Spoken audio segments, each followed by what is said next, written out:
In the dim expanse of space, where stars twinkled like distant fireflies against the black canvas of the universe, the Terran Coalition's outermost surveillance post on Mirat 3 caught the first flicker of the unexpected anomaly. It was a routine night, or as routine as any could be on the frontier of human-explored space. Lieutenant Sarah Ramirez monitored the screens with only half an interest, her thoughts adrift in the memories of Earth's lush forests, a stark contrast to the sterile metal around her. The anomaly, however, sharpened her focus back to the present. The sensors blinked a warning. Something was warping into the system, something big. Within minutes, the shape of a colossal spacecraft emerged from the folds of space, its design unfamiliar and bristling with what could only be weapons. A chill ran down Sarah's spine as the realization dawned on her. They were not alone, and perhaps not welcome. Back on Earth, the day was as ordinary as any other in the suburb of Westbrook. Children laughed and played in the community park, their shouts of joy floating through the air. Parents watched fondly, their conversations light and easy. But the serene afternoon was about to shatter. Without warning, shadows blanketed the park. Above, a ship, much like the one seen at Mirat 3, descended silently. Panic ensued as beams of light scanned the area, and one by one, children disappeared, pulled into the ship as their horrified parents watched helplessly. The news of the abduction spread like wildfire across the globe. Governments scrambled jets and prepared defenses, but the ships were gone as quickly as they had appeared, leaving behind a trail of devastation in the form of broken families and an outraged world. In the depths of space aboard their vessel, the culprits of this heinous act watched with satisfaction. They were the Thaler, a species known for their ruthlessness in the intergalactic black markets. Human children were a rare commodity, and they expected high rewards for their latest haul. What they didn't anticipate was the tenacity of their quarry's defenders. Back on Earth, General Martin Hayes, head of the Terran Coalition's defense, stood before a hastily assembled international council. His face was set, his eyes burning with a resolve that matched the gravity of his words. We may have been caught off guard today, but we will respond. Not just to reclaim our children, but to send a message that humanity will not tolerate threats to our own, Hayes declared, his voice resolute. The plan was audacious, a series of coordinated strikes, not just to reclaim their lost children, but to ensure such an atrocity never happened again. Special units, known as the Hunters, comprised of the best military personnel from across the globe, were formed overnight. Their training was intense, focusing on guerrilla warfare, survival skills, and interstellar combat. Each member was driven by a personal vendetta, a thirst for retribution that bound them closer than any military unit before. As they prepared, Sarah Ramirez, now recalled to Earth, joined the Hunters. The pain of watching those children being taken under her watch had ignited a fierce determination in her. She would not rest until every child was back home, and the Thaler paid for their audacity. The Hunters' first task was to track down the Thaler ship. Using the last known trajectory data from Mirat 3, they pinpointed a possible location in the shadow of the gas giant Zephyr 4. As their ship stealthily approached, every member of the Hunters felt the weight of their mission. It was not just a rescue operation, it was the beginning of humanity's stand against the dark corners of the galaxy. The Hunters' vessel glided through the silence of space, a silent specter against the backdrop of distant stars. Sarah Ramirez stood in the command center, her eyes locked on the holographic display that showed their target's last known coordinates. The air was thick with tension, each member of the team aware of the stakes at play. In the depths of the Thaler ship, chaos reigned. The children, though frightened, were proving to be more resilient and cunning than their captors had anticipated. Whispers of escape plans circulated among them, their youthful ingenuity a beacon of hope in the dark confines of their cell.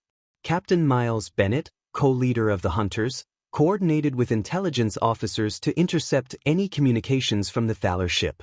They needed every piece of information they could get, and time was slipping through their fingers like grains of sand in an hourglass.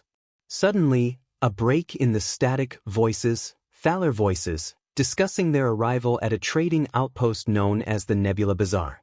It was notorious, a hub for all manner of illegal activities, and now, it was their next destination. Bennett relayed the coordinates to the pilot, and the ship lurched forward, faster than before. As they neared the Nebula Bazaar, the hunters donned their gear, each suit a marvel of technology and armor, designed to withstand and adapt to any environment they might face. Sarah checked her weapons, the cold metal a familiar comfort in her hands. The plan was straightforward but perilous. A small team would infiltrate the outpost, locate the children, and create a diversion. The rest would stand by for extraction. They couldn't risk an all-out assault with the children so close. The hunters disembarked in the shadow of the outpost, their suits masking their signatures from sensors. They moved with precision, blending with the shadows, their eyes scanning for any sign of the children or their captors. Inside, the outpost buzzed with activity. Aliens of all shapes and sizes bartered, threats veiled beneath layers of diplomacy. Sarah and her team edged closer to the central dome, where the children were likely being held, according to their latest intel. A sudden commotion at the far end of the bazaar caught their attention. A group of Thaler enforcers was dragging two small figures toward a secluded area. Without a moment's hesitation, Sarah motioned to her team. This was it. They sprang into action, weapons drawn. The hunters' training took over as they moved as one, formidable and fearless. The Thaler were caught off guard, their attention split between maintaining order at the bazaar and the unexpected assault. Amid the chaos, Sarah spotted the children, scared but unharmed. Her heart surged with relief and renewed fury. She fought her way to them, each step a promise to those back on Earth. With the children secure, the signal was given. Explosives set at strategic points erupted, sending shockwaves through the outpost. It was the diversion they needed. The hunters, children in tow, made a break for the extraction point. As they raced back to their ship, the outpost descended into anarchy, the explosions a cover for their escape. They boarded, the doors sealing shut with a hiss. The pilot wasted no time, the ship rocketing away from the outpost, leaving the turmoil behind. As they set course for Earth, Sarah watched the stars streak past. The mission was far from over, but for now, they had won. The children were safe, and the hunters had struck a blow against the dark forces that sought to prey on the innocent. With Earth on the horizon, Sarah felt a resolve settle in her bones. This battle was won, but the war was just beginning. The journey back to Earth was laden with a subdued anticipation. While the hunters ensured the safety of their young charges, their minds were already turning to the next phase of their plan. General Hayes, in coordination with global defense networks, prepared for the inevitable Thaler response. Earth would not only need to defend its own but also ensure that such a brazen act would never repeat. Upon re-entry, the atmosphere aboard the ship shifted palpably.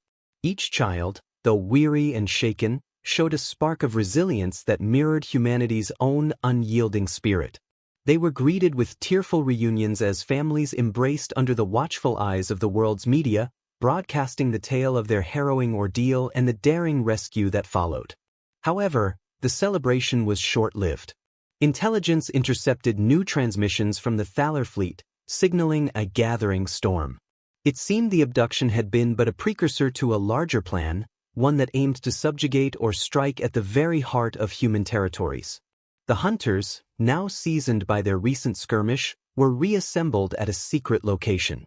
Maps and data screens illuminated the walls of the strategic command room where General Hayes outlined the next operation. "We've shown them that we can punch back," he started, his voice grim but determined.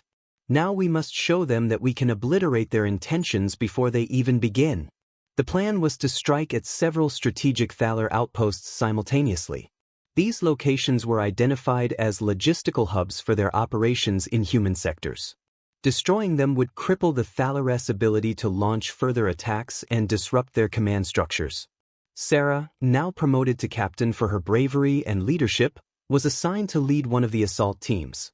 Her target was a communications relay station on the moon of a gas giant, deep in what was considered neutral space but was now a theater of war. The stealth of night cloaked their ships as they approached the moon. Sarah's team moved through the vacuum of space with practiced ease, the silence of the void punctuating their advance. They planted charges and hacked systems before the Thaler could mount a significant defense. The operation was over in minutes, The relay station left a smoldering ruin that lit the moon's dark side. Meanwhile, similar operations conducted by other teams reported success, striking a blow to the Thalars' pride and operational capabilities. Each victory was a step towards securing humanity's place in the cosmos, a declaration that they were not mere victims of galactic currents but shapers of their destiny. Back on Earth, as news of their success spread, a renewed sense of unity and purpose blossomed among the nations. Old disputes were set aside, replaced by a collective commitment to the defense and prosperity of Earth and its colonies. Yet, Sarah knew this was not the end.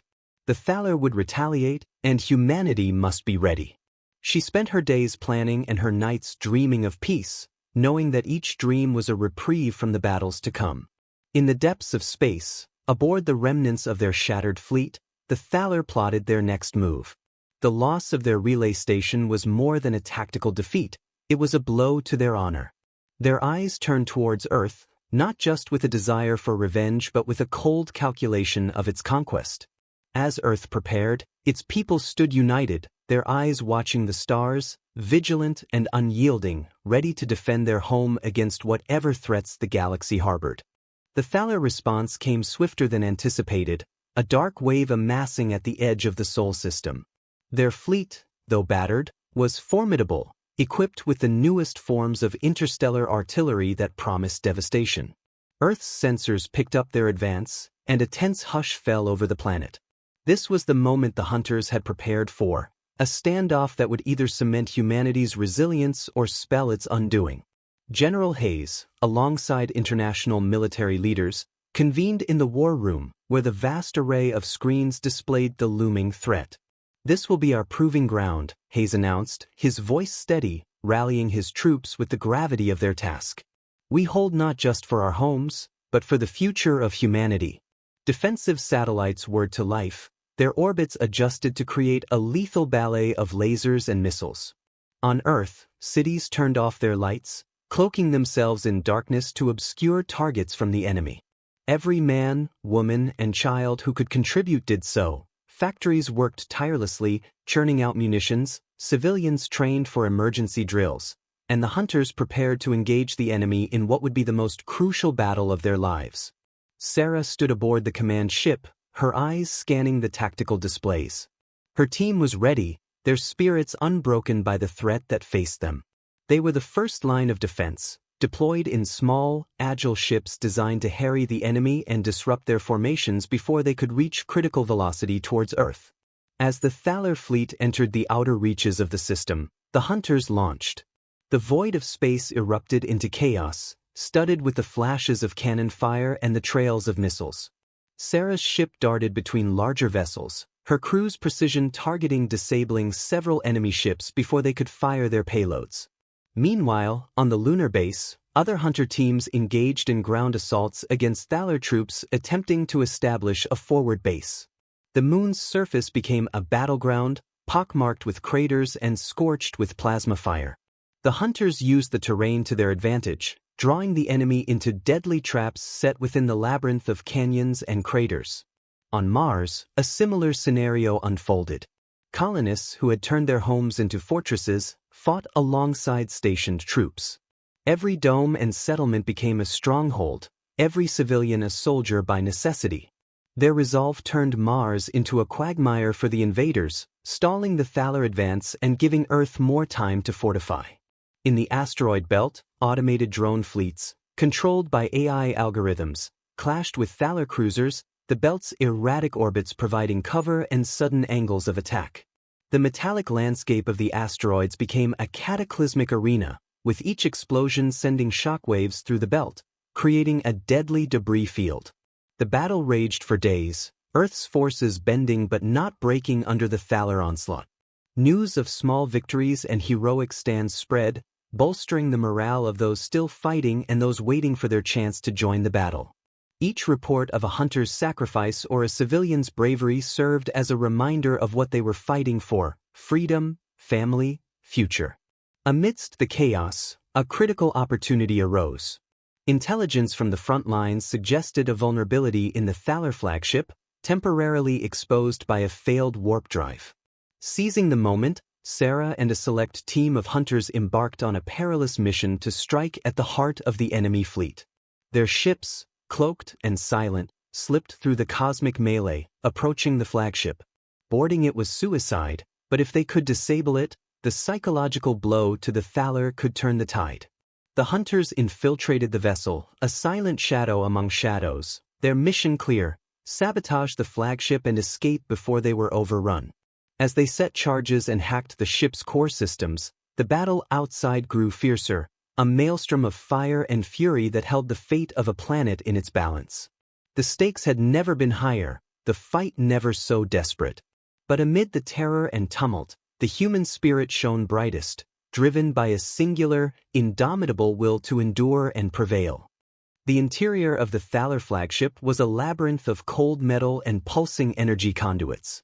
Sarah and her elite team of hunters moved with lethal precision, their footsteps silent against the hum of the ship's core. Their objective was the central command unit, the nerve center of the colossal vessel. Disabling it would send ripples of disarray through the enemy ranks, possibly giving Earth the upper hand it desperately needed. Meanwhile, outside in the void, the battle reached its zenith.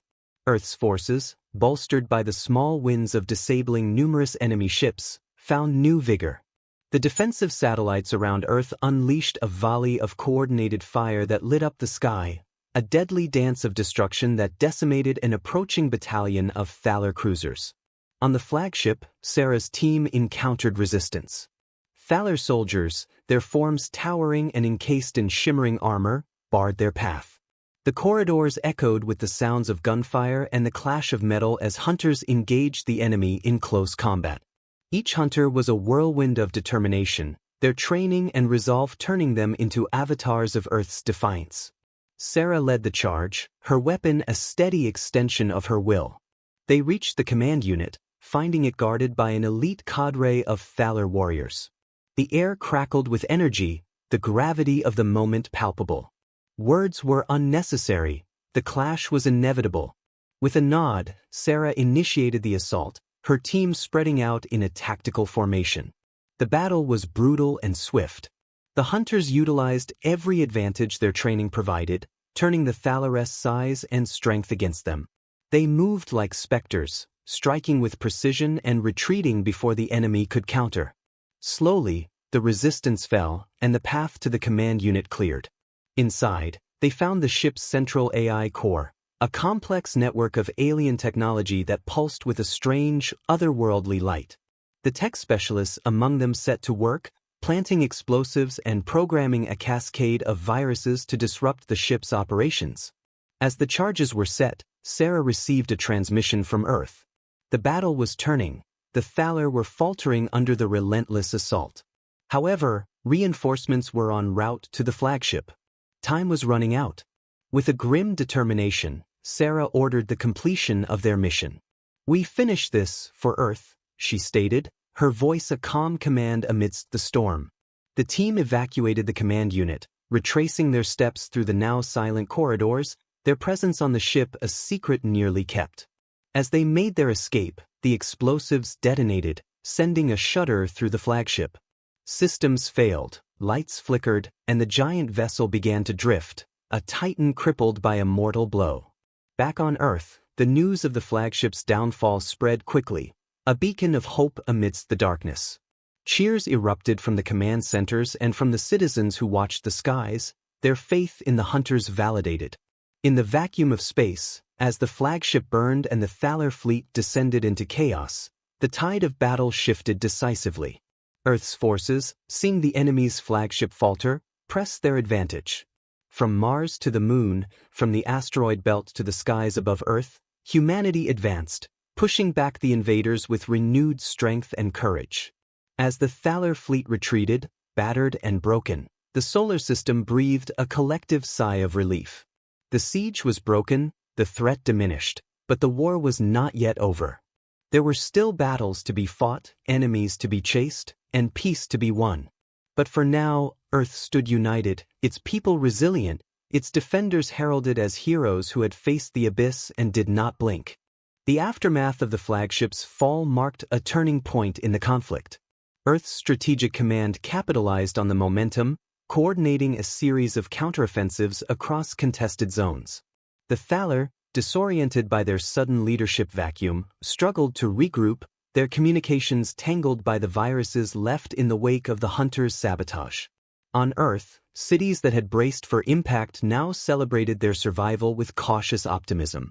Streets once silent during the siege buzzed with activity as people emerged from their shelters, eyes skyward, where the debris of battle drifted like stars come to rest. However, the victory was not without cost. Sarah attended debriefings where the toll of the conflict was laid bare. Casualties were numerous, and the damage to infrastructure was significant, especially in orbital platforms and on Mars, where Thaler bombardments had scarred the landscape. Amidst the reconstruction efforts, Sarah visited the wounded in military hospitals, her presence a comforting reminder of the resilience of the human spirit. Faces marked by battle shared stories of loss and bravery, each word reinforcing the gravity of their sacrifice. The military brass, aware of the need to maintain pressure on the retreating enemy, planned a pursuit into the territories from which the Thaler had staged their initial invasion. This operation, codenamed Scorched Horizon, aimed to ensure that the Thaler would not consider another assault on human space for generations. Sarah was assigned to lead one of the task forces in Scorched Horizon. Her reputation as a tactician and warrior had grown, and with it, the responsibility to secure the safety of countless lives. Her fleet, assembled from the finest vessels remaining in the Coalition's armory, was a testament to human ingenuity and determination. The campaign took them beyond the familiar stars, into sectors where nebulae painted the void with spectral colors and where danger lurked behind each comet and asteroid. The Hunters navigated these treacherous paths, their sensors sweeping the darkness for signs of Thaler activity. Engagements were swift and lethal. The Hunters struck at supply depots, communication relays, and patrol flotillas, each victory fracturing the enemy's ability to mount a resurgence. Sarah's leadership in these skirmishes became the stuff of legend, her name whispered with reverence and fear in equal measure across both human and Thaler ranks. During one critical mission, they intercepted a distress signal from a civilian convoy that had been ambushed. Sarah diverted her task force, racing against time to thwart the attackers. They arrived just as the Thaler were closing in for the kill. With precise maneuvers and relentless firepower, Sarah's ships broke through the enemy lines, rescuing the convoy and reinforcing the image of the Hunters as not just warriors but guardians. Throughout these missions, Sarah maintained contact with Earth, her reports a beacon for those who remained behind, a promise that the darkness would not return. The media covered her exploits extensively, her face becoming synonymous with the enduring strength of humanity. As the campaign drew to a close, the Thaler's presence in the contested zones had all but evaporated. Scorched Horizon was declared a success, the once menacing threat reduced to scattered remnants hiding in the darker corners of the galaxy. Sarah returned to Earth, her ship docking with a station orbiting a peaceful blue planet that had once seemed on the brink of subjugation. The welcome was subdued, the joy of their return tempered by the memories of those who had not made the journey back. In the quiet that followed the celebrations, Sarah looked out at the planet below, its beauty a stark contrast to the scars of war. The conflict had changed them all, forged them in the fires of survival. There was healing to be done, both of the world and of the soul, but the peace they had fought so fiercely to secure now spread before them, vast and filled with possibility. As the dust of conflict settled, Earth began the slow process of healing and rebuilding. The scars of war were not just etched into the land and cities but also into the hearts of those who had fought and those who had waited in fear. Sarah, once a soldier in the thickest of the fray, now found herself a key figure in the peace that followed. Her role shifted from tactical command to one of diplomacy and reconstruction. The global leadership, recognizing the need for a unified front in the aftermath of such a global threat, established the Earth Alliance. This new body was tasked with overseeing the reconstruction efforts across all affected regions and preparing defenses against any future threats. Sarah was appointed as a senior advisor, her combat experience and leadership during the war invaluable in navigating the challenges of peace. Her first initiative was the Veterans Transition Program, aimed at helping soldiers reintegrate into civilian life. Many, like herself, struggled with the abrupt change from constant vigilance to a peacetime routine. The program focused on education, job placement, and psychological support, recognizing the profound sacrifices made and the burdens carried home. Meanwhile, humanity reached out to other civilizations in the galaxy. The conflict with the Thaler had exposed Earth to the broader cosmos as a force to be reckoned with, and now diplomatic missions sought to forge alliances and trade agreements. Sarah often found herself at the forefront of these missions, her name and deeds opening doors that had once been closed to humans. On one such mission, she traveled to the Galactic Council, a body that governed numerous star systems in peace and conflict. Here, Sarah delivered a speech that would be broadcast across countless worlds, sharing the tale of Earth's resilience and extending an olive branch to those who might still view humans with suspicion. Our journey was wrought with darkness and light, with loss and triumph, Sarah began, her voice resonant in the grand hall.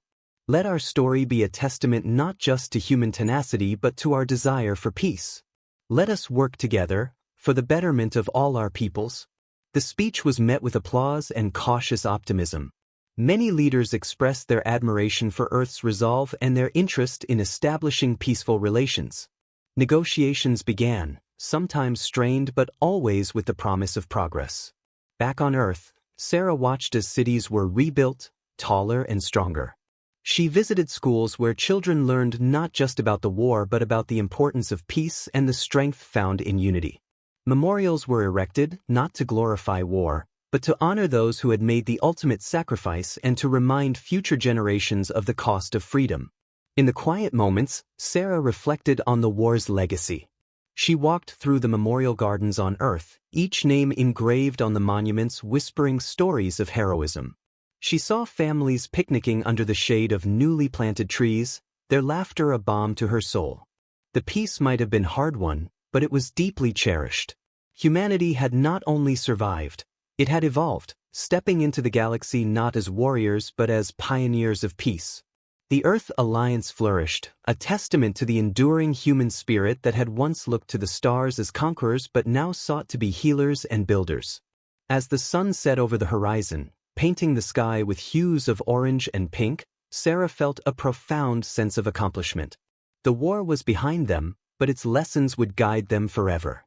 Earth was no longer just a planet in the vast expanse of space. It was a beacon of hope, a sentinel of peace, standing vigilant so that the darkness of the past could never again overshadow the light of the future.